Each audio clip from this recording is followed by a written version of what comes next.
एक बेहद अहम इंटरनेशनल न्यूज से आपको रूबरू करवा दें। अमेरिका से ये बड़ी खबर आ रही है।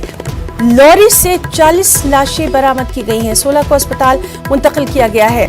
लॉरी क्वेंटीना रोड पर दूर उफ्तादा इलाके में मिली है। आपको बताएं कि मेक्सिको की सरहद से 250 किलोमीटर के फासले पर है क्वेंटीना। इंसानी स्मगलिंग यानी ह्यूमन ट्रैफिकिंग का यह मामला हो सकता है। पुलिस की जानिब से फिलहाल अभी कोई बयान जारी नहीं किया गया है। तो सुबह 7 बजे की एक और बेहद अहम खबर आपको दे रहे हैं। इंटरनेशनल न्यूज है, तशवीशनाक न्यूज है। अमेरिका से एक लॉरी से 40 लाशें बरामद हुई हैं। 16 को अस्पताल मुंतकिल किया गया है। ये लॉरी क्वेंटीना रोड पर एक दूर उफ्तादा इलाके में मिली है।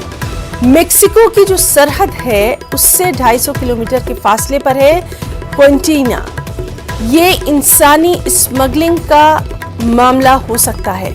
पुलिस की जानिब से अभी कोई बयान जारी नहीं किया गया।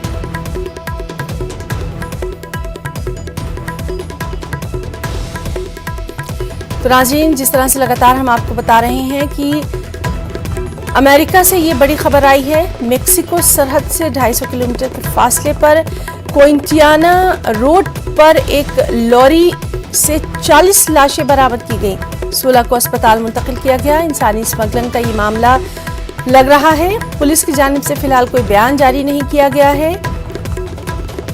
मेक्सिको की जो सरहद है वहां से ये इंसानी स्मगलिंग उसका ये मामला हो सकता है। इस खबर से मुताल्लिक तमाम तर तफसीलात हम आपको आगे भी देते रहेंगे।